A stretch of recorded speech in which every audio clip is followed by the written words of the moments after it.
Okay, I'd like to call to order the regularly scheduled meeting for the month of March for the Board of Finance. Before we begin this evening, I'd like to go around the table, have the members of the Board of Finance introduce themselves, beginning on my right with Kevin. Kevin Moffett. John Cifarelli. Kevin McNabola. Kevin Houlihan. Richard Meisenheimer. Richard Zarena. Okay, thank you, gentlemen. Is there anyone in the audience this evening that would like to join us for public participation? There being none? Okay. Moving on to item number 3, which is the discussion and approval of minutes from our February 26th meeting and our our March 5th budget workshop meeting. Gentlemen, you've had the time and the opportunity to review the minutes in your packet, and just take a moment or so to go through them again, and let's talk about the meeting minutes from February 26th to start. I saw a couple things, Kevin. Sure. Yeah, Rich? On page 4, under item number 5, the third bullet point, which is begins with Mr. Pulo, and it's just that 200,000. We have to clarify what that is. 200,000. Yeah, 200,000 to. 1.2 million. They're doing such a great job. Okay. So I don't know what the item is, but The number. Yeah, I think it dropped to 126,500. Okay, all right. But he had, I think, one of his library people retired, and they're Okay. bringing somebody new. all right. And then the other item was on page 6, under item number 7, first bullet point, and it says, the line begins with, "This is due to the investment interests." It's just this is due to interests on the investments. This is due to Yep. rising interest on investments. That's all. That's it. I think the proper term is this is due to higher interest on those investments. Should be the proper text. Okay, any other changes or amendments to the minutes? Anybody?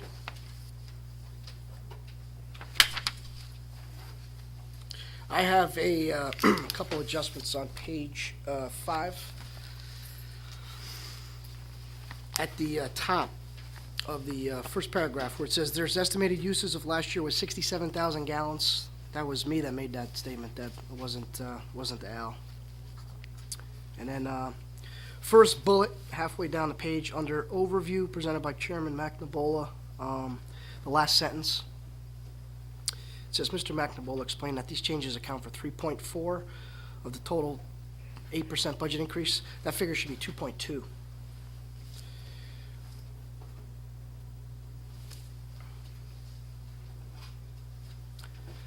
And the last paragraph under that same text, under overview presented by, the last bullet, second sentence, it says, I pointed out that the 116 allocated for new positions should be reduced.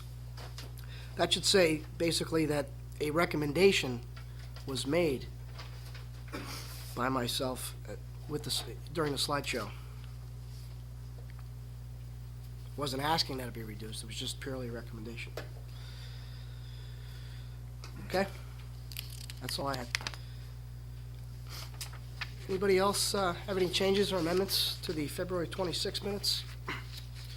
Okay, I'll entertain a motion to accept the minutes with the amendments. So moved. Moved by Mr. Meisenheimer, do I have a second? Second by Mr. Moffett. All those in favor signify by saying aye. Aye. Aye. Motion carries unanimously. Okay. Moving on to the minutes from March 5th meeting. Does anybody have any changes or adjustments to those? John? I have just, on page 2, where it's statute, we probably should spell that right. Instead of the R, it should be a T, I believe. In all those areas under Attorney Marino. What is it, John? Should be a statute instead of stature. It's about 4 spots, I think, that I saw. And then on the page 3, I think, Rich, you could help out on this, that last, under 5, that last bullet point, where it asked if the plans are 100% funded. I'm not sure what we were speaking to there. I was wondering, the change in the law for private enterprises are that they have to be 100% funded, I think, in 3 or 4 years. And I was wondering if that was going to apply to us on the public side. So we should probably say pension plans, so we don't over. Yes. You got that, Deb? Okay. Anybody else? Yeah, Kev, Go ahead, Jim. sorry I was late, didn't know I was. That first bullet on page 3, under item 3, is that factual? The first bullet, Yeah, the 70 to 78%. page 3, you said? Excuse me, page 1, I did say page 3. Okay. Page 1, item 3, Yep, first bullet. that doesn't look right. Total assessment of residential property, approximately. I think, was that when Richard was trying to make a point on the residential, percentage of residential? I'm not sure about that. I'd strike the whole sentence. Yeah. I think that's probably proper. I agree with it. I know Rich was talking about a 19% impact on the residential side. I don't remember anything That else. wasn't what it was. Yeah, so, Okay. strike the sentence. Continuing. On page 2, second last bullet that starts with the words Attorney Marino, Mm-hmm. the second sentence, the third sentence.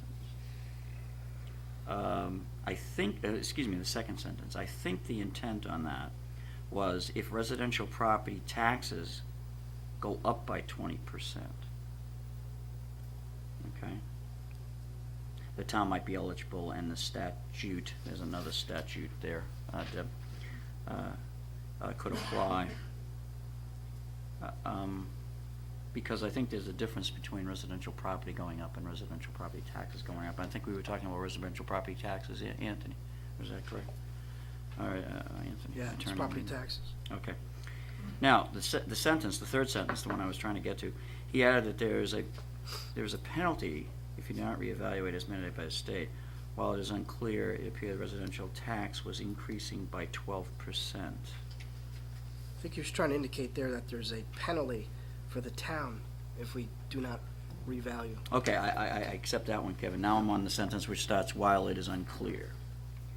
And I don't know where this residential tax was increasing by 12% comes from. It looks like our residential taxes are. It looks like our residential taxes are increasing by 12%. I think that's, because we were alluding to when we looked at it initially, from the Oh, I first think it's- numbers, and now we're saying, I think it was 19%.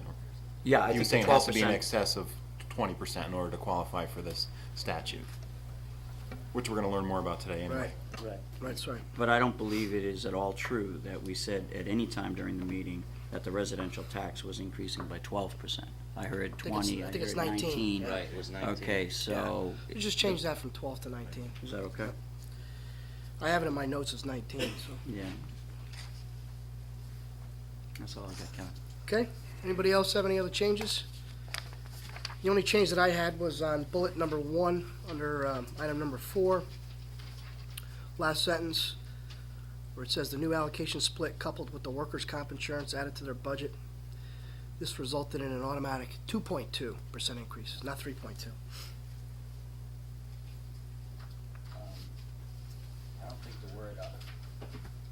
I don't think the word automatic adds anything to the discussion. Yeah, you just put resulted in a 2.2% increase instead of automatic, yeah. Point. Okay. Any other amendments or changes to the minutes? There being none, I'll entertain a motion to accept the meeting minutes as amended. Do I have a first? First by Mr. Cifarelli. Second? Second by Mr. Leahy. All those in favor signify by saying aye. Aye. Aye. Motion carries unanimously. I have to abstain, Okay, got one abstention on Mr. Moffitt's part. Okay. Okay, next on the agenda, item number 4. You remember at our last meeting, we had a discussion about the impact of re-val and the phasing of re-val. So tonight, I've actually invited our town attorney, Vin Marino, to come up and explain and give a presentation on the state statute as it pertains to the phasing and the re-val. Vin, thanks for coming. You're welcome.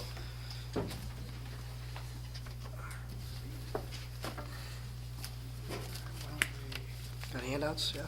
Yes. Thanks.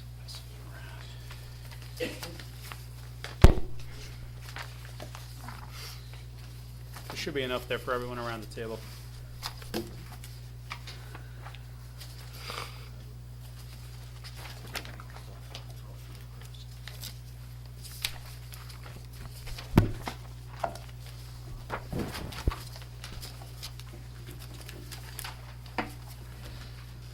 All right, what you have in front of you, the first 3 pages are my notes, and attached to my notes is a copy of the phase-in statute 12-62C. When we were here last month, we were talking about some possibilities of what could be done to lessen the impact of the 2006 re-val. It's important to know, though, going forward, that it is within the purview of the legislative body, not this board, to make the ultimate decision on what or how the phase-in, if the phase-in gets put into effect at all. Okay, so what you're doing here is, I assume, going through an exercise of seeing, based upon what the ultimate effect is going to be on the property taxpayer, what you might do by way of going back to your budget and decreasing your budget if you feel there's too much of an impact. What we did is we did an analysis under 12-62C, and we focused more specifically on what I'm going to refer to as Method A and Method C. Let me just explain what those are briefly. Under 12-62C, a municipality is entitled to phase in or gradually increase the revaluation over the course of 5 years. And what 12-62C does is it establishes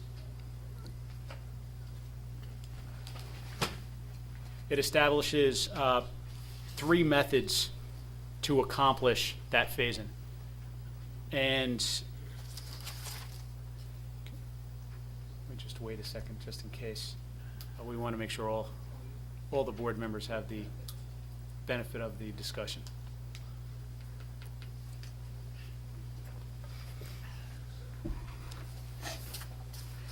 Sorry about that. No problems. Let me just backtrack.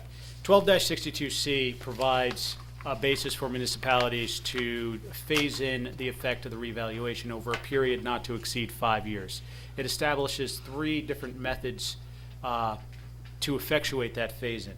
Under Method A, or the first method in the statute, it's a very simple formula of taking your new assessment, subtracting from that your old assessment, and dividing the result by the phase-in term. So it could be 1 year or it could be 5 years. And the net number becomes your incremental increase of the rate of assessment, as I defined in my notes as IIRA. So the examples that I put in my notes, 830 Bayberry Lane is my property, and 448 Barton Drive is Kevin Houlihan's property. Those were the only two properties that I had permission to use. So that's what we're going with. And actually, they both also serve a good example. As you'll see, my assessment has gone up 125%, and Kevin Houlihan's has gone up dramatically less. So I don't have the money you to improve my house. It's a 1950 colonial. In any event, but you see the effect when you compare the methods of how different properties might be affected through the re-val. So method A, again, is just a very simple formula. You take the new, subtract from that the old, divide by the phase-in term, and that gives your incremental rate of assessment increase. Method B just treats all properties the same. It's the same, in effect, it's the same as A, except it creates this magical formula that they developed up in Hartford, where you take your 2005 rate of assessment, which is 70%, and you subtract from that your 2006 overall, that's a typo, instead of 2005, that should be 2006 overall rate of assessment. That gives you your factor. You then divide by your phase-in term. So that doesn't accomplish anything, because again, part of this mission was to see if we could somehow lessen the shift from the commercial to the residential that we're experiencing through this revaluation. And since method B treats all properties equally, it didn't accomplish what we were trying to accomplish. That brings us on to method C. Method C is defined as a gradual increase to the total pre-val rate of assessments for different classes. So by its title, it allows you theoretically to treat different property classes differently. However, by its effect, because of the character of our town, the implementation of method C, as you'll see when you compare method A to method C, really does not work a benefit for us. The reason for that is the percentage of commercial base that we have is so significantly smaller to the percentage of residential that the net effect is actually worse for the residential taxpayer than better, contrary to what they would have us believe up in Hartford. So you're basically saying that this type or this method was really designed for kind of like the big cities, is what you're saying? Correct. I think a city like Stamford would benefit. Or Bridgeport. Or Bridgeport, yeah, Hartford. Cities with larger industrial, commercial bases than smaller communities like ourselves. If you turn to page C, this really tells the story. Page 3, this really tells the story. When you compare method A to method C, and I've worked with our tax assessor in arriving at these numbers, you really see under method A,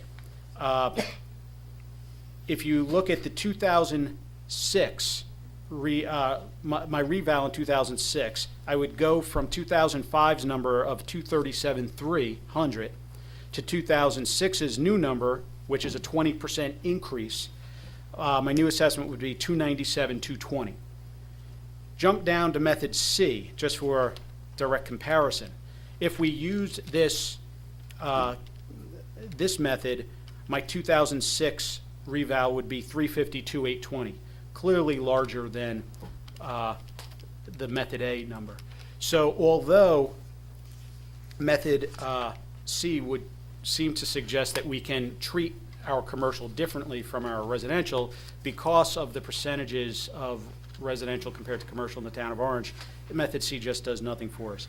Similarly, if you use Kevin Houlihan's numbers, in 2006, a 20% increase would go from 166,700 to 194,400, and under method C, he would go from 166,700 to 205,560, again, larger than the simpler method A approach. So to the extent that you're considering phase-in, I think the only logical choice is to go with method A. Not only is it simpler, the tax assessor would appreciate it, but the net effect is that it is going to be beneficial to the residential taxpayers. And just what I also included so that you would have for your numbers, if you look at the gross residential taxable assessment numbers for 2006 under method A compared to method C, and you'll see this on page 3 as well, there's substantially no difference between what the gross assessment would be under Method A compared to Method C. What you would assume you would see under a classification scenario is that your Method C number would be substantially lower, but it's not. So I would recommend Method A to you. And I'd be happy to take any questions. Finn, is there any limitations on the number of years you can phase it in? I mean, obviously, the maximum, I think, is 5, but is there anything saying that we can do it a minimum of 3 or a minimum of 2, or? You could go anywhere from 1 to 5. Okay. 1 would probably make no Right, sense. right. You might as well, 1 is effectively no phase-in. Yep. And so you're aware, the way the statute reads, and again, these statutes have been changing from year to year. Yep. But the way that the statute reads today, it's the legislative body has the power to enact it, and the legislative body has the authority at any time during the phase-in period to end it. So they would have to end it in the year immediately preceding the time that they wanted to end it. So if they Right. if they phased it in now at 5 years, and 3 years from now they decided they wanted to terminate it, they would terminate it, and that termination would go into effect in the 4th year. So, that's something that the Board of Selectmen can consider in their analysis. So in that case, if Hartford ever did enact where we could have 2 separate taxing districts, they could end the fate, or that wouldn't even come into play in this? That could, actually, the assessor and I discussed that. That would, to the extent, let's assume in 2 years from now, Hartford came out with legislation that allowed a true classification, that 2 different mill rates could be used for commercial compared to residential. The Board of Selectmen could, at that point, vote to terminate the phase-in, so which would mean that the following grand list, the 2006 re-val, would come into being. However, at that time, you could avail yourself of the new legislation. Just so the assessor wouldn't be, it would be easier on, I think, to get the bills out if we did that. Yeah. John? Finn, I think you said last time we would do the reevaluation again in 5 years from when we implemented this one. Correct. It's So that would be October 2011. So this would end, and then the new reevaluation would probably come in. Correct. If we did it 5 years. correct. The last year of the phase-in under a 5-year would be 2010, and then 2011 would be our next reval. And again, this legislation has changed dramatically. Originally, it was you were revaling every 10 years, then it was you were revaling every 4 years, then you were allowed to defer, which we did. We deferred twice, and now it's every 5 years. So I'm not going to speculate what it might be in a year or two. It could be something totally different. So, but right now, what you're allowed to examine is the law on the books, and that's saying that in 2011 will be our next reval. Yeah, one of the reasons why this board, the Board of Finance, has been looking at this so intently over the last month or so is because not only do we have the reval impact this year, but we have the impact of other other variables to the budget, mainly utilities, gasoline, heating oil, which are just tremendous increases that's being passed down from the UI for electricity, those type of things. And when you add everything up, it would just be a huge impact to do this, kind of looking at it from 1 year. So it's one of the reasons why I asked Vin to kind of look into the state statute and asked Mark Brancasi to make sure that he has the resources to actually do a phase-in, both on the technical side, the resources side, and also the people within his office to make sure that they could actually do a phase-in. Do they have the capacity to do a phase-in? So, And just, if you want, I only made one copy because it came out to about 200 pages, and I kind of cut it down a bit so it could fit, to limit the number of pages. I'm sure there's a more complete version that you can get. But this is for every property in town, what a phase-in would look like over 5 years at the simple 20% approach. I wasn't technical enough to actually fit the whole thing on one page, so I just cut out what I felt was the columns that were not particularly pertinent, but the information I left was the street number, the property, the street number, the street name, and then what the old gross, the new gross, and what it would be over the 5 years. So if you're interested in viewing different properties, you use that for fun. This is both commercial and, That's just residential, okay. just residential. Okay. Uh, I have a Yes, few questions, if I may. Absolutely. And sorry for calling you Anthony before. no problem, I've been called worse. How much longer with that crutch, by the way? Oh, if all goes well, I'll be out of the cast April 3rd, and then, Oh, that's good. April 3rd, and then I think I have another 3 weeks after that in a boot. Oh, okay. So, Well, but good thank luck you. to I have a number of little questions. Absolutely. Getting to it bigger. Anyone at the table, what is the current, I guess that's 2,000 percentage? I'm still trying to get this residential, commercial, we haven't been able to break it out in our revenues yet. What is the split that we currently have?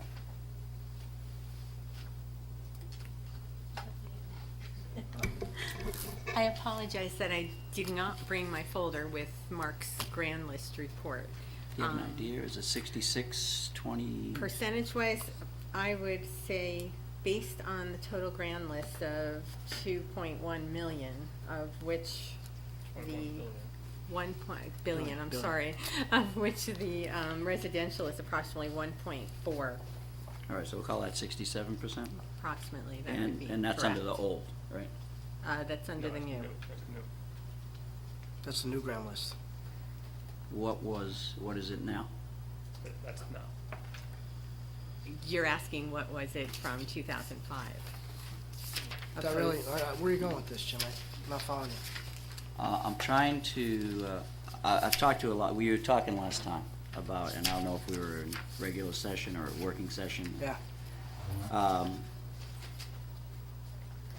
That much of the increase in taxes, regardless of how you phase it in, is going to be because of this re-val shift. And the number of people saw at my great hot spots, Dunkin' Donuts in the gym, hey, take a look at this graph. I draw a graph and I say, what's happening even if we do nothing with increasing the budget? My taxes, Jim Leahy's taxes are going to go up $1,000, okay, $5,200 to $6,200. And I use some numbers. And I'd like to be using numbers that are accurate rather than conceptual. So we're starting off with, and I remember last time, I think we were saying residential is going to be paying 81%. I remember that number from last time. So I'm trying to get back to what the real number was, the base that is causing the whole town of people like me to be, without any increase in budget, tax is going to be going up $1,000. And I just wish I had those figures at the ready. The only issue with that is that, as you well know, the budget doesn't remain static, and it's really the budget that's driving the mill rate, which ultimately drives your taxes. No, I'm looking at the Okay, so I'm missing assets. something Yes, there. I'm looking at the assets, all right? I want to draw a picture that looks like this. All It's right? a pie chart. The old residential and commercial look like that. I honestly okay? believe Mark has provided us with that, and I will Okay, double and- check with him tomorrow. Because what I and I'll really get it want to you. then go is Hey say. Pam, why don't we bring it to the next meeting, next week? Could you Okay. bring it for the next meeting? Yes. Next week, do that? That would work. Yeah. Okay. You got another question, Jim? Yes, I do. Okay. This is a straight line phase-in of 20%, Correct. okay? If I'm a commercial guy, does that mean I have a straight line phase-in of not getting a reduction by 20% each time?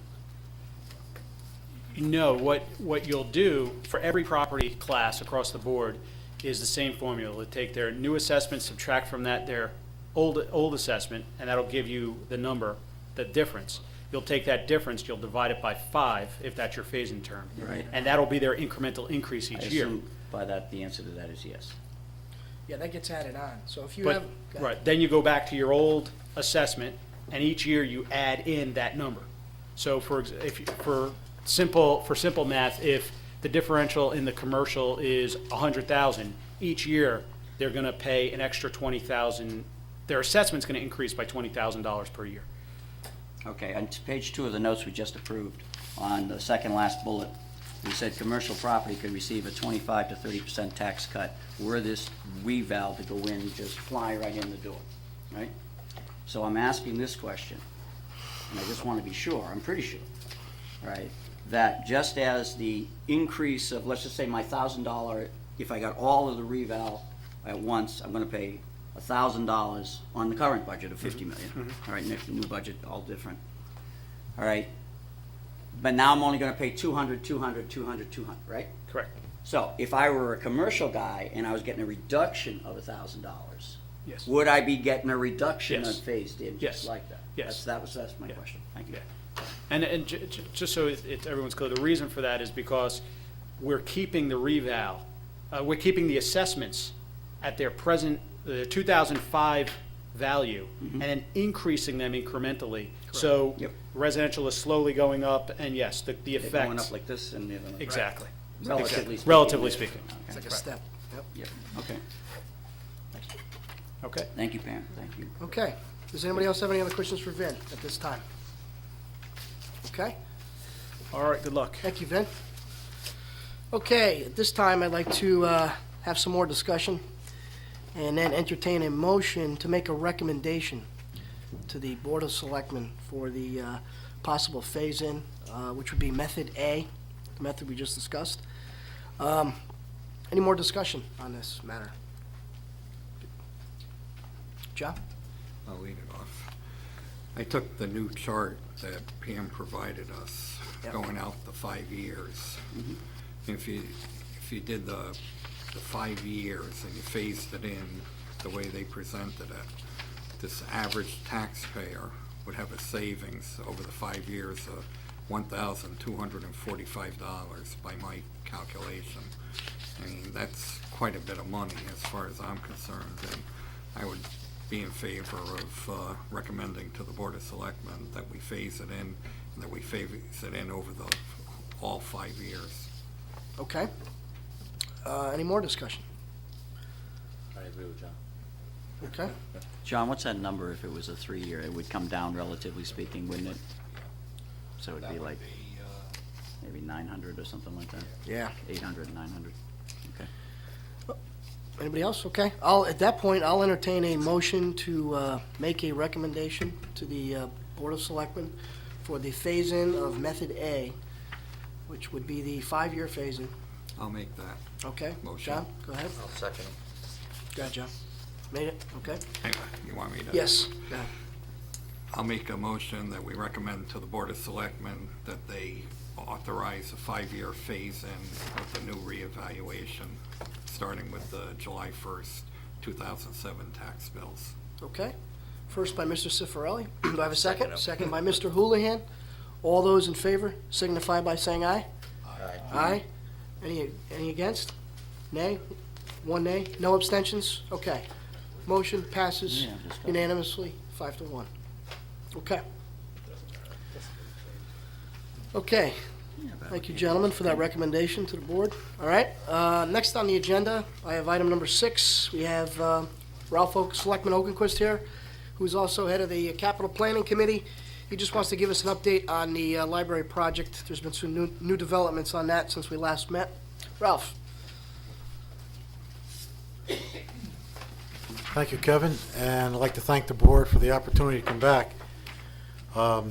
It's like the advertisement on television a few years ago was, "I hear you." So we went back, we heard you from the last meeting, and what we did was, we've done some prioritization. Let me pass these out on our projects.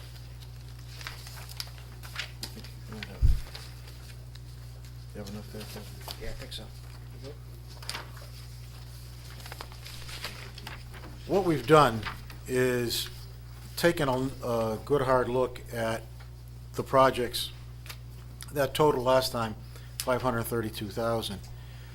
And knowing what's happening in Orange and other towns, what you people have just discussed, and that is the re-val, trying to support the effort of keeping the costs down, we've come up with a total for fiscal year 2008 of 412,000. And we've tried to prioritize these, which we felt were the most important ones on your page 1, and the remaining projects on page 2. However, on page 1, we've also included item number 3, which is library heating, ventilation, and air conditioning project. Now, we have been talking about this project since the committee was formed back in 2002, and trying to figure out ways to cut down the costs of the HVAC operation at the library. And we finally come up with some projects based upon a study and report that was done by a professional engineer, Bob McKay, who is with us tonight. So if you have any really technical questions, he can probably answer them better than I can. But the other 7 projects on page 1 I've discussed before, and I'm not going to go back through those unless somebody has a question on them. What I'd like to do is talk about the HVAC, because we feel that this project is very important. And through Bob's study, there's a payback in 4.5 years of the $40,000 that shows here, and which is one of the better paybacks we've got on our projects, because many of the projects are necessity type projects, and you're not really looking at a payback. You're looking more at a necessity than a financial payback. Here we're looking to try to save some money. The system, and I'm going to go through this through a layman's terms, and if you want to get into some specifics, Bob can answer those. But what's happening at the library is the library operates from 8 in the morning when the first people come in till 8 o'clock at night, except for some meetings that may go on till 10 o'clock occasionally. But in essence, the library is in operation from 8 to 8. Now, the library isn't open to the public until 10 o'clock. And as soon as people walk in at 8 o'clock in the morning, the system goes on. And through requirements based upon the square footage of what we've got in the library, there is, it requires 5,000 cubic feet per minute of air coming in from the outside. And the requirement for that is due to the problem of negating carbon dioxide, which everybody, when they exhale, provides. So we're stuck with operating the system to bring in 5,000 cubic feet per minute of outside air. Now, by doing this, you're running your fans, you're running your whole system, which is running up costs. And as your chairman mentioned before, one of the big items this year is trying to cut down on heating oil, gasoline, electricity. So what we're trying to do here is come up with some savings. Now, the requirement is a state requirement, and there's no way to get around this. However, they've come up with a new requirement, or new ruling. It still requires 15 cubic feet per minute. This equates to 333 people in the library. Rarely does the library have over 40 people. So what the state has done in their new ruling is they've allowed a measurement of carbon dioxide, even though you still need the ruling of 15 cubic feet per minute. If you monitor the carbon dioxide, then you can reduce the amount of air coming into the facility. So what in quick terms is, what we've done is, in Bob's report, he's suggested that we put sensors on the equipment so that it only comes on in the amount of air required.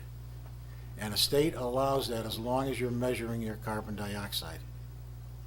So what it comes down to now is the cost of doing that is about $37,000 in equipment and about $3,000 in labor to put that system in at the library.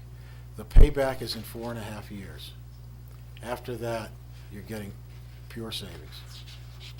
Now, we've been studying this whole problem of the library, like I say, over the last 5 years, and this is the best solution we've got right now. There's some other solutions too that can cost that are going to cost some more money, but knowing the problem we've got this year with the budget, we're not ready to propose those now. One of them is changing some of the lighting, which would save us probably $10,000. Would cost $10,000, but would provide us also some savings. But right now, because our budget is $12,000 over the 400, That's probably a savings for next year. So we'll come back with that. Okay. But in short terms here, quick terms, we're recommending that we put in this system at the library. Now, Ralph, is it, by installing the sensors, is this guaranteed that it's gonna work? Bob, I believe, nothing. I mean, nothing's you never guaranteed guarantee anything, 100%, But it, I don't guarantee it. yeah, I have to guarantee it, yes. Okay, It's a guaranteed system. yep, I think, Manufactured item, it's made by more than one person, it's not a one-shot deal. okay. And if it breaks down, the maintenance on it, how's that work? It's self-calibrating, Okay, senses the carbon dioxide in the space, okay, and calibrates itself. yep. Bob, would you come up here?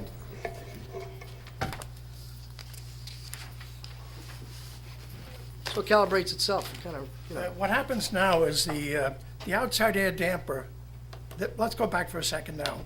These are this is not a standard air conditioning system. These are called water source heat pumps. We have 26 of them in the library. There's 14 on the second floor and 12 on the first floor. Each unit has a dedicated fresh air intake with a damper. When the fan starts, the damper goes from 0 to 100% to allow enough air in for, say, 400 people, roughly, right now. And then when the fan shuts off, it goes back to 0 again. The damper we're proposing is a modulating damper, which by the sensor, it senses how much air they need, and it brings that much air in, roughly 15 CFM per person. So if there's a room size for, let's say for 60 people, which would be 900 CFM, let's say there's only 10 in there. The unit doesn't know that, but the sensor knows that. Sensor knows that because they've measured how much CO2 a person puts out. So the damper is a modulating damper, which is searching from 0 up to 100%.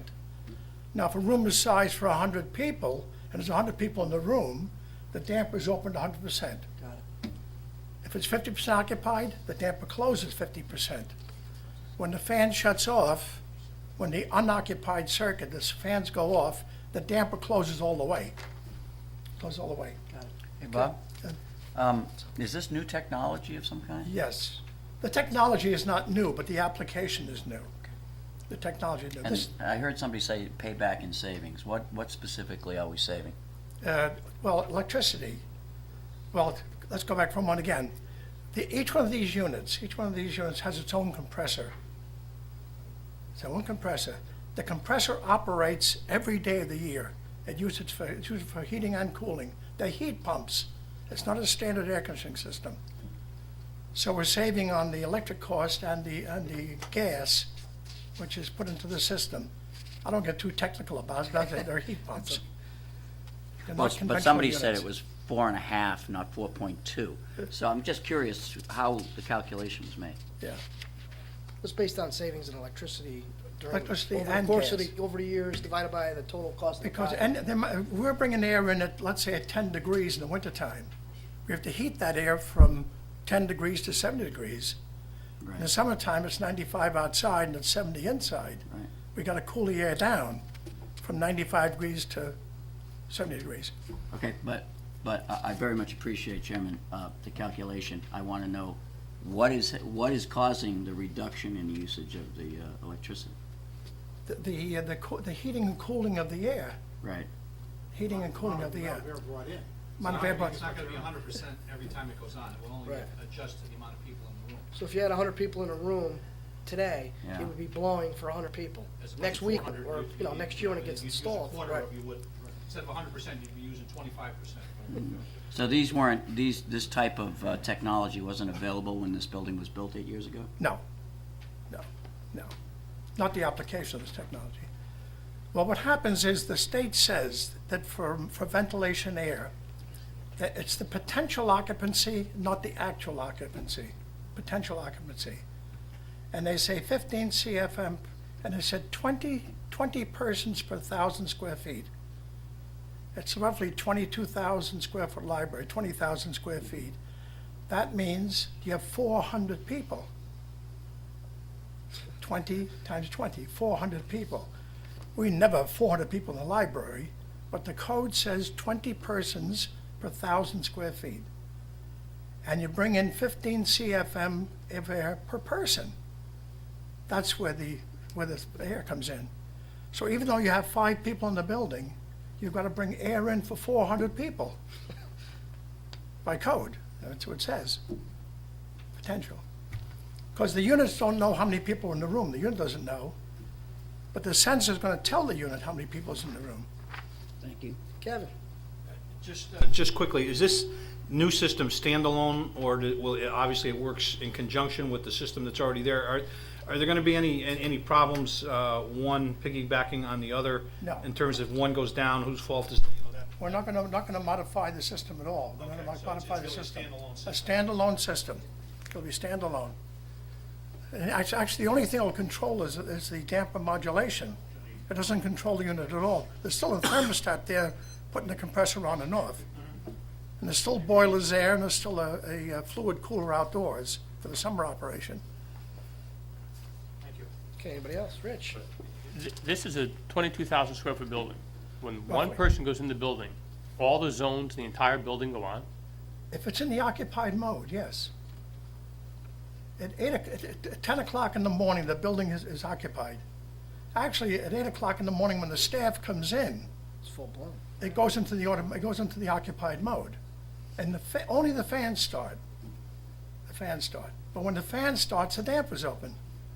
So we're gonna, but in essence, even with these sensors, when one person goes in that building, all 22,000 square feet of that building is heated up if somebody goes in there at 8 o'clock in the morning and it's 30 degrees out. No, that's not what he said. There's 4 zones got of zones. occupant, there's 4 occupied zones. In other words, we're not gonna change the operation of the system. So there are 4 zones. So if one person, Goes if 5 in people go in at 8 o'clock in the morning. Right. And they're all downstairs in one area. Right. The other 3 zones aren't going on? The ones on the second floor don't go on. The whole first floor goes on 8 o'clock in the morning. The whole first floor. Versus the whole building, which is now, right? Yeah, the whole building goes on at 10 o'clock because the whole building is occupied at 10 o'clock. Okay. 8 o'clock in the morning, people are basically on the first floor. And I think there's about 5 people go in there. No, I'm not sure how many. 5 or 6 people go in there at 8 o'clock in the morning. When the library opens, I mean, there isn't 400 people coming in the door.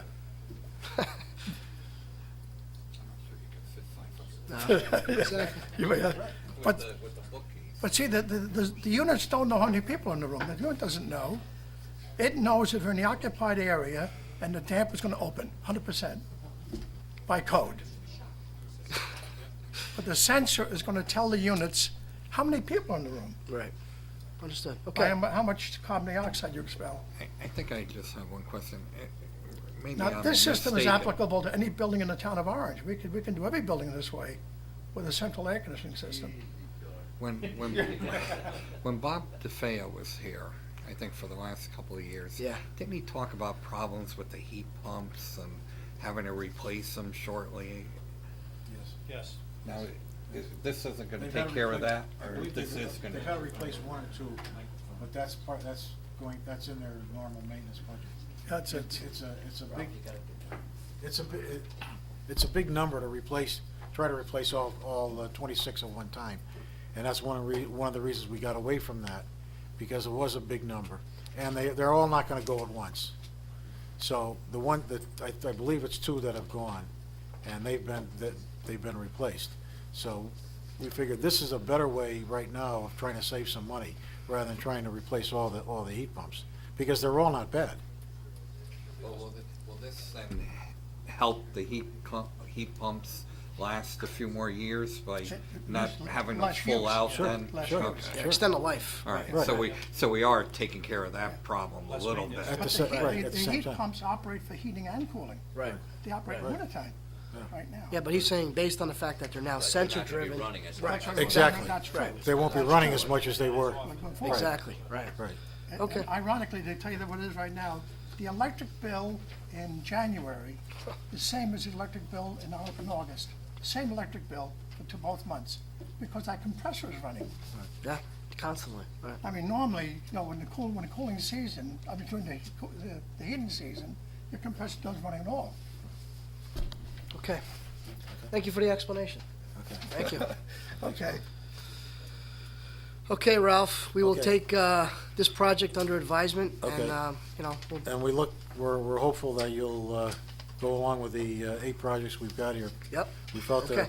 those are the important ones, and. Thanks for taking the understand- recommendation and reducing them. Yeah. Right, understand your situation. Okay, So thanks for allowing me to come back and talk with you again. you got it. Thank you. Okay. At this time, I would entertain a motion to go into executive session for the purpose of discussion of the Orange Economic Development Corporation in regards to DeCarlo and Dahl. And I'm going to ask all the members of our Board of Finance, Mr. Moffett, Mr. Cifarelli, Mr. Houlihan, Mr. Leahy, Mr. Meisenheimer, Mr. Zorena, to stay during the executive session. And I'm also going to invite First Selectman Zioli, Attorney Marino, who's going to present at this time. And Do I have a, do you do I have, bring Paul and Grimmer? Mr. Grimmer, Paul Grimmer in the back. I'm sorry, Paul. I didn't see you back there. I'll make that motion. Okay, motion made by Mr. Houlihan. Do I have a second by Mr. Moffett? All those in favor signify by saying aye. Aye. Motion carries unanimously. We are in executive session at this time. Came out of executive session at 8:45. Okay. Came out of executive session at 8:45, back in session at 8:49, into regular session, 8:49.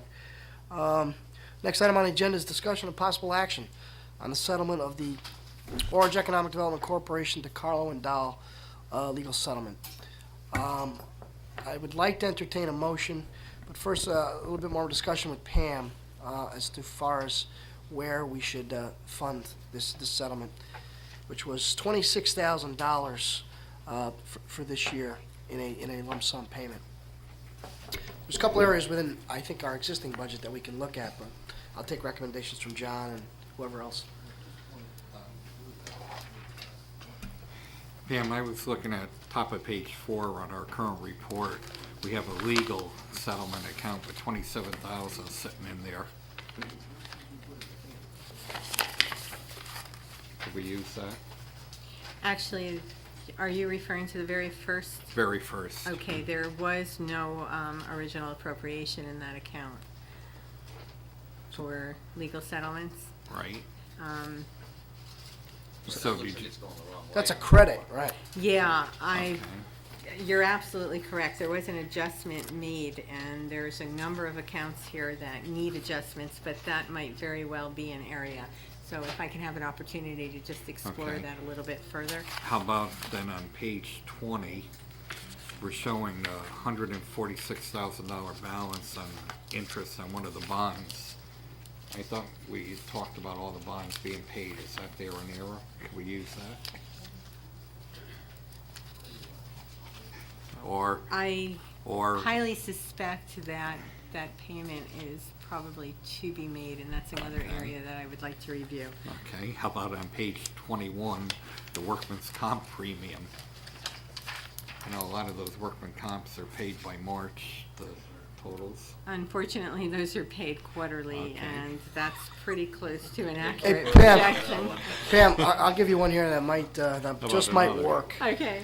Under the snow plowing removal, snow plowing I'm on page 10. That was before last Friday, though. Yeah, I'm keeping it into account. Page 10, middle of page 10, there's 2 line items, one for overtime, one for snow plowing services, which combined, their budget is $113,000. Year-to-date, we've only spent $35,000. So we got roughly about $80,000 worth of upside. I know that doesn't take into account our last storm, but there should still probably be some upside in that account. That's a distinct possibility. So again, I will review both of those 2 items. The first one John mentioned, as well as the Public Works Snow Removal Program. Okay. So you want to look into it and get back to us so we can If make... that's acceptable, I feel confident that we'll be Yeah. able to absorb that total $26,000 amount from the current operating budget, but Okay. if you can make a motion Yes, pending, I'll entertain a motion where at this we, time to, I make a motion that the Board of Finance approve an expenditure of $26,000 for the settlement of the DiCarlo and Dahl litigation on behalf of the Orange Economic Development Corporation. thank you. Out of the current budget, right. Okay, do I have a second? Second by Mr. Cifarelli. All those in favor signify by saying aye. Aye. Motion passes unanimously. Okay. Thanks, Pam.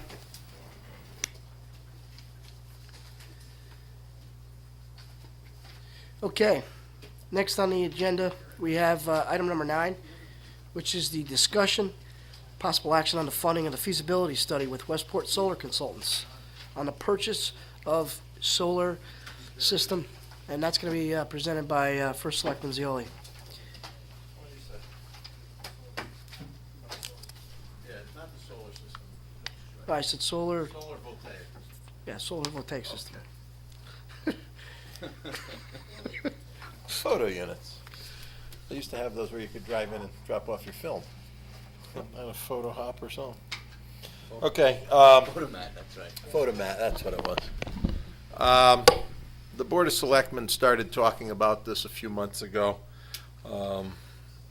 even before the UI made their great rate hikes, and there's still a lot to be learned in use of the solar for, energy sources, but we found a company, I found a company that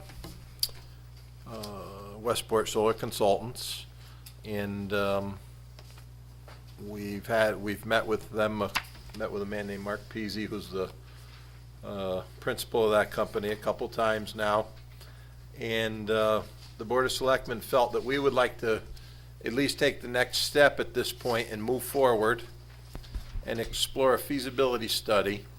And in this feasibility study, they'll study 3 facilities for the possibility of benefits or not. And we thought that this is a right time. It probably should have been done even before this, but with the clean energy, green energy, and all this, it's the right thing to do. Am I an expert on this? Absolutely not. But this is a direction that I feel is very important for the town to move. And we met with Mr. Peasy again at our last Board of Selectmen's meeting last week, and we agreed to move forward. And again, like the last topic you were just on, asked the Board of Finance to consider funding this of approximately, I believe it's $6,000. It's not on my sheet. Yeah, 5750, yeah. So that we can move the next phase here.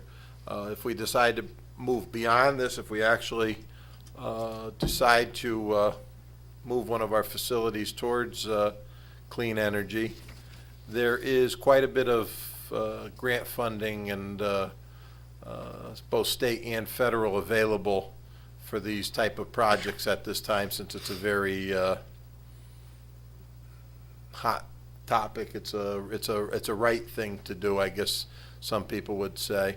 And quite honestly, on the heels of this one, and I've made it very clear at a couple meetings that I want to consider looking to a solar heating. Now, you know that it's not going to heat up to 80 degrees the town pool water, but it will offset that 30,000 or so gallons of fossil fuel that we burn a year to heat that big bathtub up there. And that's the next one on my list, right on the heels of this one. There is, like I said, state and federal monies available for this. Don't ask me exactly how much or where at this very moment, but that's also part of their agreement, that they also help pursue these funding. They're working on a project right now in Westport, in the Westport Firehouse, and I did check with their principals down there that are overseeing it, and the project is about a $200,000 project, and they've received 50% cost share on that project. So we felt, let's at least take the challenge here and try to move Orange into the right direction of clean energy. Pam just bid for 30,000 gallons of number 2 fuel for the town, and that came in at $1.97 a gallon. But remember, we're also going to have a reserve probably that we're going to carry over of 40,000 gallons. The town burns approximately 70,000 gallons a year. So this is very important for us to follow on. There are naysayers that say that it has no benefits. There are people that rave and say it absolutely does. I feel if we don't, at least we owe it to our townspeople and taxpayers to at least proceed to this next step to see if it's a justifiable expense. I think it's same as those sensors that you talked about that help control the fan units in the library. This is, again, along those same lines. Our energy costs are truly one of the biggest drivers in our budget, and we need to look into that. I will be meeting with another consultant, just as a sidebar to this, on the town library. That library over there, when you walk in the back door, you flip 2 switches, turns all the lights on in the main part of that library. 2 switches. So we're looking at breaking out some of the sections so that they can shut sections down as there's nobody there, or put motion sensors in like we have in some of the facilities here. When somebody walks through a doorway, they click on. I mean, that's something else we're exploring over there as a sidebar to this one. But why I'm before you tonight is this for funding for this feasibility study for Westport Solar Consultants for a solar-voltaic feasibility study. They will look at 3 facilities within the town of Orange, and then provided we decide to go with this, we will decide on 1 facility to try first. And they will give a breakout of payback at that, Yep. as part of it. Right. Yes, sir. MPV. Yep. I really applaud You you. got to pull it. There you go. I really applaud you for going after stuff like this. I know over at Amity, when we've increased the building, now we have larger space to heat. So I asked Dr. Brady to do a contest or try to come up with ways for saving energy, and we'll see about that. This seems to be in that spirit. However, this company, have they done work in other towns before? Yes, they have. Okay, can you Yes. kind of give us a flavor of that? Again, like I said, I spoke with the chief down in Westport. They're looking, Woodbridge is meeting with them at this time also. They're also supposed to be working in Reading, and they're entertaining a couple other communities at this time also. But I spoke with the chief down in Westport that's handling this, and at this point, they're happy with it. They're proceeding with it. Again, the same as us. It's all kind of semi-experimental at this point in time, quite honestly. Like I said, there's some naysayers out there that say it doesn't pay back, and there's other people who absolutely, move heaven and earth for it, in their belief of it. So I see, in typical consulting fashion, I see over here on page 2, the last paragraph, they've got phases 2 through 4, or 2 through 6, actually. Get my Roman numerals right. Good 4th year Latin, Kev, comes back. Catholic schools. You got that right, 12 years. Okay, so we do this study. We're going to take 3 buildings, A, B, and C, okay? And then you could kind of do a pilot test on one of them. We're going to there'll be 1 facility chosen Yeah, in the and then end. we do a pilot test on that, and we That will- assess, okay, we got to put in some facility cost, and then we'll see how much of our saving run rate is over a month or 6 Yep. 6 months or something like that. Is that how we're going down? That's Is that how you I- envision this? It sounds to me like you have it, right. Yeah, We okay. will eventually, they'll do a feasibility study. Well, they're going to do a feasibility study of 3 buildings first. Right, Location, roof types, yep, usage, all those sort of things. Mm-hmm. And then from there, they'll move to available space there to set up what needs to be set up to build this equipment. Yep. Okay. You know, so there's quite a bit to it. And the savings comes in the term, basically it comes in the heating category? No, this No, is electric? electricity. Electricity? This is solar voltaics. This one is electric. Electric. This one is electric. Do we have any idea how much we spend as a town on electricity? I do not have that answer. If anybody could come up with it, It's in our budget. Pam is working on it, but I don't know if she had totaled that Different out. line levels all over the place. Right, you'd have to add them all, Everybody's got a yeah. piece of it. Okay. Yeah. She could give you, she could have, you know, with time, she could add up Okay. 1 month's worth of bills for the entire community. Okay, thank you. Yep. For the year, it's probably like 300K. I bet. 300K? 10% At savings least, would be 30 at least, grand. yeah. Jim, quick Yeah, question. Kevin. Are these people also the builders and the installers? Or No, they are this- not. This is They- strictly the feasibility? They are strictly the feasibility study, and they make all the arrangements. They set up the whole project. They bid it out. They Okay. oversee installation. They're kind of a management Yep. of it, I would say. Yeah, that was my question. Yeah. That was my question. What we've committed to, or what you would like a commitment for then, is just strictly on the feasibility.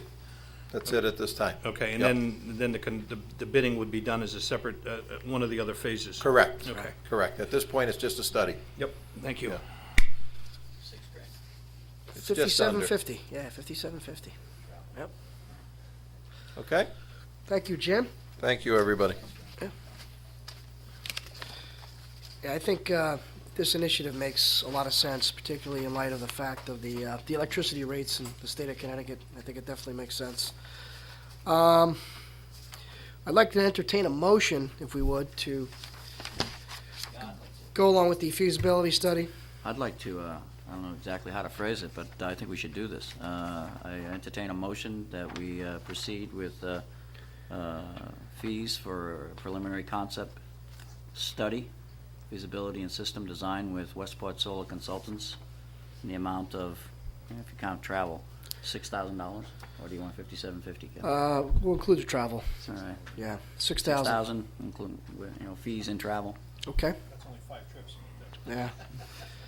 Well, not, how about not to exceed Yeah, 6,000? 21. Yeah. And then they can come back, if it gets more than that, they'd have to come back to the board. I have one more question before we go to a vote. Yeah, discussion, yeah. Are there any town restrictions in other words, we're picking a vendor to commit $6,000? Professional services. Okay, is there any kind of a pre-bid, in other words, the selection process, is there anything we have to go through to make sure we stay within charter on this, or are we just, That's the Board of Selectmen. Did you guys go through that process, Rich, Jim? Professional service? Okay. You would don't have have to, the next step, they would have. to. Yes, yeah, I understand that, that's the Right. whole bidding thing, but Right. this part of it is not, This is it just- doesn't fall into that? Not to my knowledge. Okay. If it's professional services, Pam, I mean, yeah. That's correct. The first selectman for this amount of money can in fact commit to the professional services. And I should also mention, because I'm anticipating this is your next question, as far as where the funding would come from. That was the next question.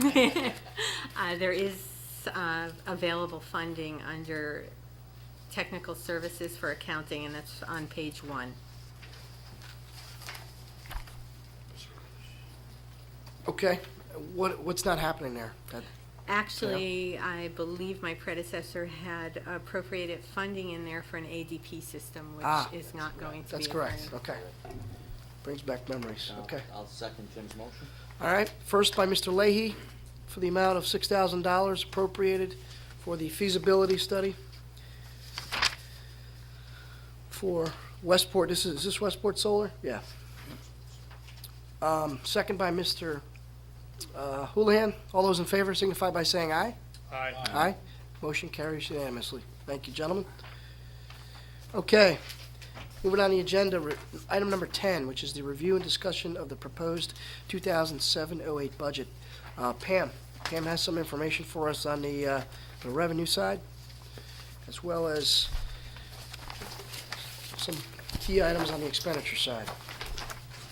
Okay, in your packets, I had provided you with a memo entitled Adjustments to the 07-08 Proposed Budget.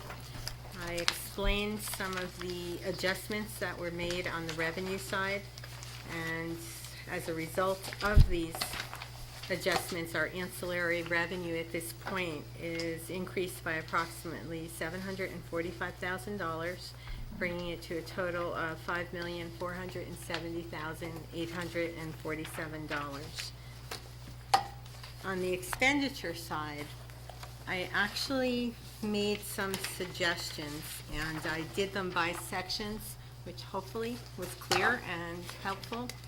The first section, section 1, adjustments are adjustments that we can take off the expenditure side of the town budget right now based on updated information. And as I noted at the beginning of the memo, as we all know, this is a fluid document that continues to change as we receive more updated information. So as a result, I'd be happy to go through all the adjustments, but in the interest of time, you do have them. I'll just mention that our refuse dollar amount was actually slightly higher than projected higher than necessary, so we have a decrease of $61,812 there. On the school nursing budget, we did find a typographical error, so $2,000 can be deducted from there. Employee benefits, Kerma has provided us with an estimate of our renewal, and on the town side, there was a 3% increase, and as a result of that, we can deduct $25,000 from that line item appropriation. And as Jim mentioned, we did in fact have a heating oil bid and locked into a price last Wednesday at $1.97, approximately $1.97 a gallon. We anticipate purchasing 30 gallons at that price for next year, knowing, what did I say? 30. Okay. That's that solar thing kicking in. Okay, it's been a really long day. And I can't say a long week because it's only Monday.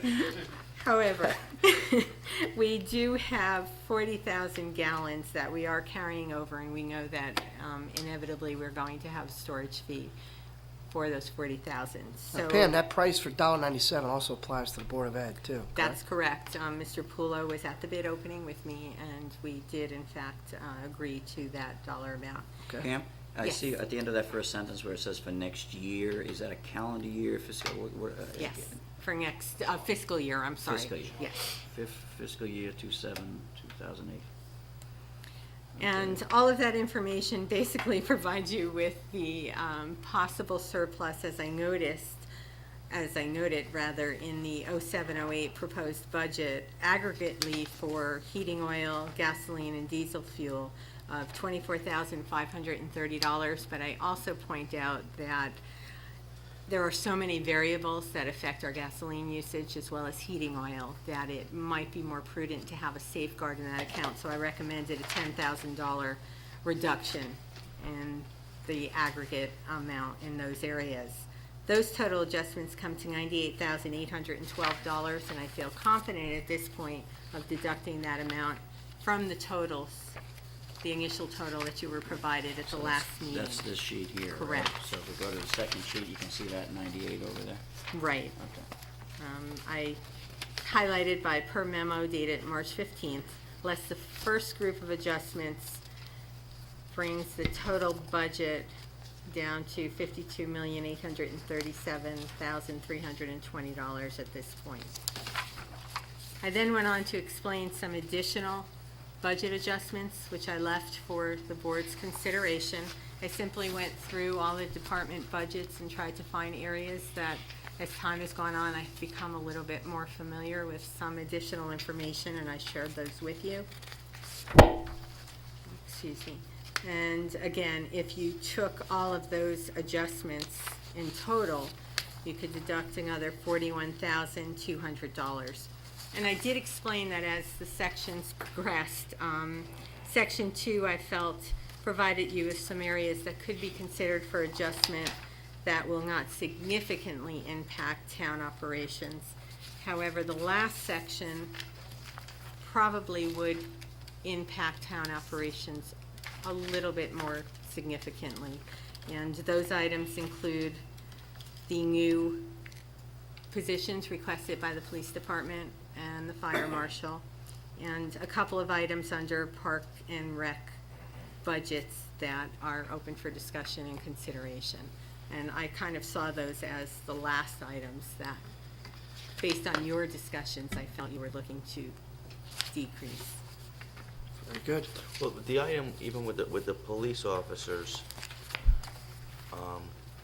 because it was acknowledged at our budget meeting with them, that even if we approved it, they're not out there to start on July 1st anyway.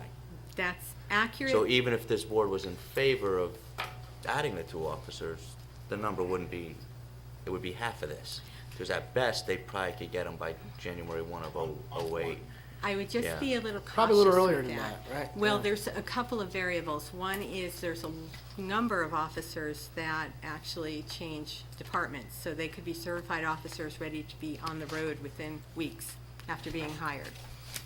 In addition to that, officers that are hired and have to attend the training academy are paid by the town of Orange during the period of time. But I believe what Chief Gagné was explaining is the actual interview process, polygraph, all of the different variables Takes does months. take Yeah. time. Right. And you could, of course, approve them with the understanding that they would not be able to actually be on board and be paid until perhaps January 1st, halfway through the year. Pam, maybe you could speak with him and talk to him about different times when they could come on board, say October 1st, January 1st, or even April 1st of next year, and come up with different costs for that. I will Because I certainly don't do think that. we've had success recruiting anybody, existing officers, Yeah. because On the we lower discussed end at the of the scale. at the Yeah. last meeting, we're on the forefront of changing the pension, so, I think what'll We're not- happen, we're not though, getting them. is that lieutenant that he wanted will probably be promoted from within, and that Correct. can probably happen pretty quick. Right. And then everybody will move up a step, and then they need somebody at the Backfill, end as a right. sergeant or. That's exactly right. Okay.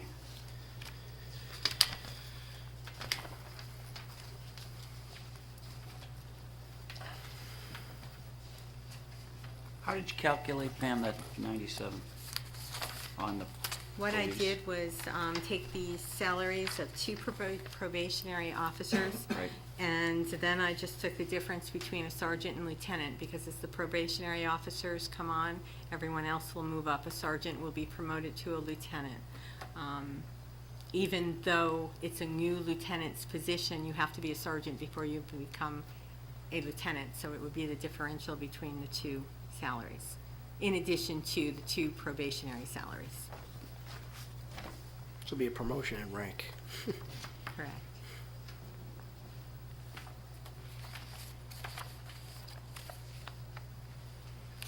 Pam, on the revenue, the 745,000, that's 500 coming back from Amity? 455, I believe. It's on the revenue sheet. But isn't that taken in this budget we're in now? No, it isn't actually. We would not receive that Till after July. until after July 1st. Just like last year, we received it after July. Correct. I don't know, I thought Jim said last time Yeah. that it would be coming back soon. Well, If you recall, I'm sorry, no, that's fine. last year it did come in, let me go to the, Yeah. Just as, Pam, you weren't here yet last year, so I apologize for jumping on you there. If you recall, it came in while you were in the planning stages of the budget that we're currently in, because that's kind of where that little bit of soreness came from, as far as I requested directing some of that money from that return. I think we got $708,000 back from 2 different periods last year. Yeah, and exactly. And that was where I asked them to direct some money from. That was, well, it ended up being the questionable 525 number. Is kind of what you landed on, but that came back before the budget had been finalized. That was when I wanted to direct money to the fitness Ed. room, Board of Ed, and there was a third item, I forget exactly what it was, but That was how we did that. So, Okay. so then, that 500 isn't really coming back next year because they voted at your last meeting to return it now, so it'll be in this budget. That's accurate, because at the first of every month, the treasurer is transferring our monthly increment to Amity.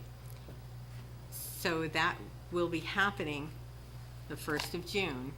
And am I understanding that Amity is telling you they plan to provide us with a check?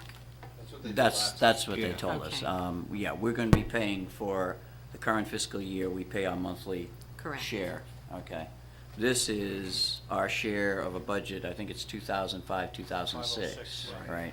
And it's our 41 point whatever I mean, percent of the. Yeah, of the- I mean, of don't the get me wrong, surplus. the reports Jim is showing now, they're gonna have a surplus of 800,000 or 900,000 in the current budget that Right. will come back next year, None- if they vote that.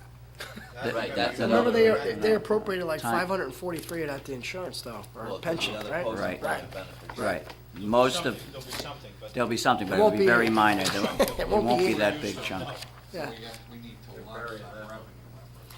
I would only ask if I could get a clarification. I thought I had my notes with me. When Jack Levine came before us on February 2nd, I was under the impression that he was projecting a surplus for 0607, of which some would be appropriated for the OPEB money. But Right. in addition, I was under the impression that at that point, he anticipated a surplus that would be returned to us. And I think there was some confusion on my part, and I apologize for that. I thought the 445,000 was projected surplus for 0607. Wasn't this a Okay. lawsuit settlement that you worked out for the copier one? Isn't that where this money's coming from? You had reported on this a couple months ago. That, there was that hanging out there, Jim, but this is not connected to that. Okay. This is 2005, 2006, there was a significant, and again, I remember, the number that comes into my head is 990, okay, surplus in the Amity account. And then whatever our share of students were at Amity at that point in time, and that's what leads us to this number, which I believe is slightly under 450, I think it was 440 something, all right? So I apologize for not having my Amity folders here, but that's what happened. In terms of the future, and in terms of the surpluses going forward, in particular, I have been showing, when we have this, that there is a significant surplus this year as well. However, the Amity Finance Committee has agreed to use that certain special funding, it was like a pension or, Right. it's okay, so OPEB. a lot of that, 500,000, 400 high, 480 something, is going to be targeted to that. It kind of actually shows up as a revenue and It was expense. underfunded, right. Yeah. So either pay it now or pay it And they later. have some other things that they would be like to do, and it looks like they will be, so don't be expecting that this 400 to 500 windfall to be coming our way next year. It's not gonna happen. There may be something, but it will be probably less in than the that. 5 digits, like maybe 40,000 or something like that. Right. Okay, just so that moving forward, we know that. Okay. It's a great analysis, Pam, thank you. Thank you. And thank you also for the FTE sheets that you hustled out on Friday afternoon at 4:33, I saw that. You're very welcome. And again, I will just confirm with Jack Levine so that my notes just coincide with what Jim is saying, and that we can clarify that portion for Yeah. you. So absent any other, if we were to accept your categorizations, adjustments to level 1 and level 2, the budget then stands at that line item, what, Kevin, 52,796? Before we do any other sharpening the pencils more, and then we Right. have to talk about some of the ones in category 3. Right. Correct. Okay, That we'll do at our next meeting. okay, Everything else, yeah. Yep. okay, thank you. Okay, Pam, thanks for the analysis on that. Any other questions for Pam at this time? I don't, is this one of yours, Pam? Yes, actually, that was a collaborative effort between Mark Francesi, Al Tranzelli, and I. And hopefully, the first one you received a couple of weeks ago was broken down with a phase-in over 3 years. And I adjusted it to reflect a 5-year, and the mill rate decreased slightly because we had better figures with regard to the expenditure side as well as the revenue side. Now, this is very helpful. One of the things, though, I think we're gonna have a challenge is when you have the re-val phase-in, that means the mill rate changes every year for 5 years. And Correct. that feels disconcerting. Yeah, mill rate, I mean, 9 times out of 10, the mill rate changes every year anyways. I think last year was the first year, it remained the Okay. same for a long time. 7 years, Yeah. Okay. I'm just like it. What can I say? Okay, yeah, the analysis Pam provided was a 5-year phase-in here, which we kind of talked about earlier with Vinnie, to see the impact of kind of a upper echelon home versus the average home, so. Yeah. So we're here, we got 2 perspectives. Should just mention that that does show, of course, in the first column, if you did not do any phase-in. And I didn't want you to think that I was pushing for any of these scenarios, but you had received the 3-year 2 weeks ago. That also shows no phase-in and now also a 5-year phase-in. No, I think this is great because this ties very well with Vinnie's analysis. Great.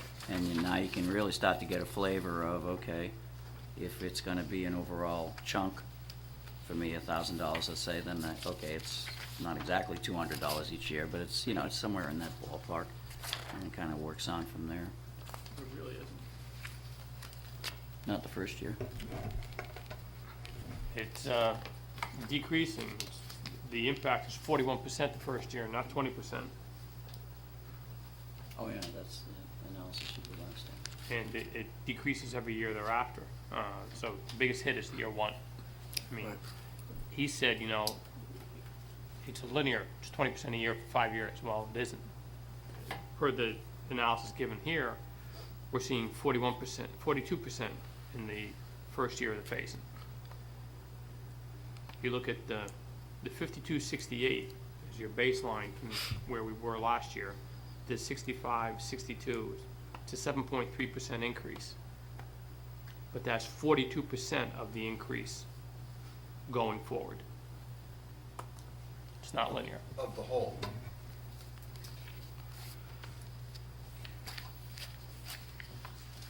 Seven percent is better than 12%.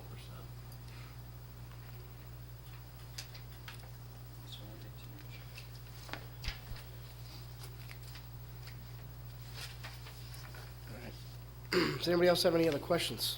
I think the next step is, at our next budget meeting that we have for a workshop, we'll go through, take Pam's recommendations on the expenditure side, and then go through them, and then take a deeper dive if we have to, as far as the expenditure side is concerned, and go through that on the town side and then on the Board of Ed. What I'd like to do is, for our next meeting, we'll have to figure that out in a couple of minutes. We'll have to discuss, see who's available for which dates.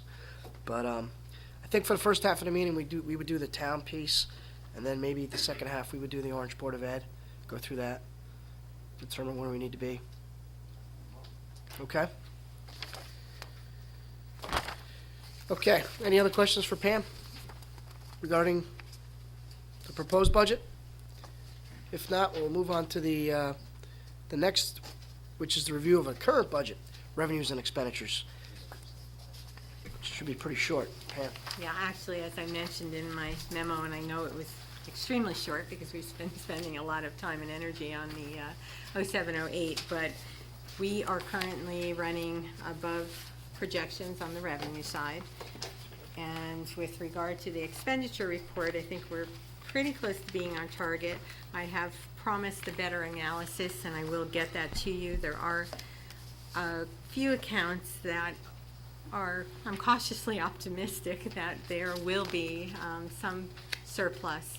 However, they will definitely be offset by areas such as gasoline and heating oil that I know you're aware of. There is a shortage in those accounts. And we are also in the process of reviewing some of the accounts payable that were carried over from the previous fiscal year as the result of the audit, and we just want to make certain those are all properly applied before I come back to you with a report on any surplus in the current operating budget. Okay. Yeah, Rich? I have a question on the revenue side. Yes. You made reference to this in the notes that you gave us in terms of the interest income. How did we not budget revenue on the people's account for this current year budget? What page on, And Rich? 2? This is on page 2 of 9. And we're projecting a year end of approximately $280,000 in this account. I mean, I don't get that. There's actually a couple of reasons. I believe first and foremost, I'm just taking a quick look here. There was one account that had interest. And actually, at the moment, it might have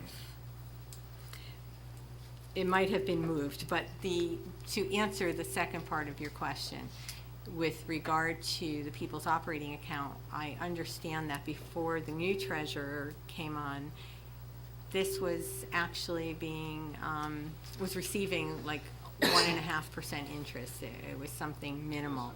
It's now receiving over 5% interest. All of these accounts have been moved or negotiated much higher interest rates, and the result is in fact significant increase in our interest income. It was an account with over $1.5 million or something like that in it, Rich, that had just been left floundering on a 1% interest, 1.25% that Al picked up on. Well, the next question is, we're carrying 7 accounts here. I mean, do we really need all these accounts? Yes, we do. Different rates. That's the treasurer's job, Exactly. right? Exactly. And maximize. And we have utilized the stiff accounts by the state of Connecticut because they're paying very good interest rates at the moment. A little arbitrage. Okay.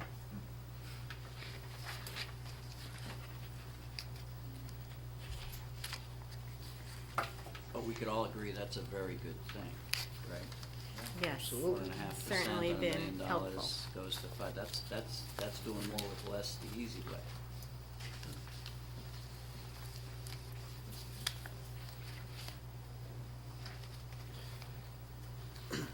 Pam?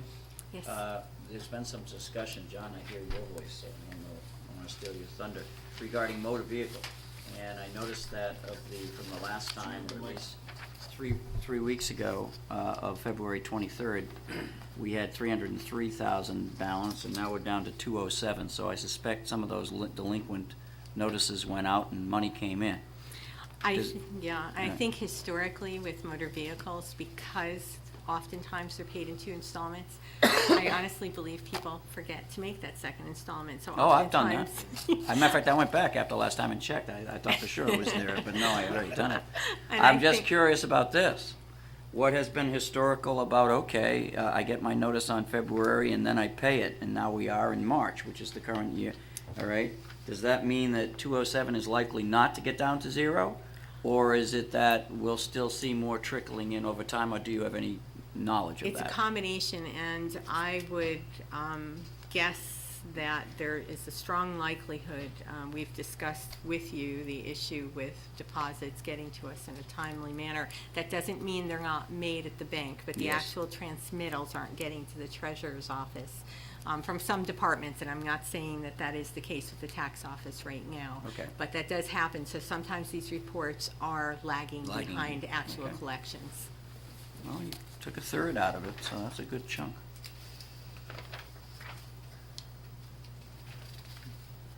All right. Any other questions for Pam on the expenditures or revenue side? None? Okay.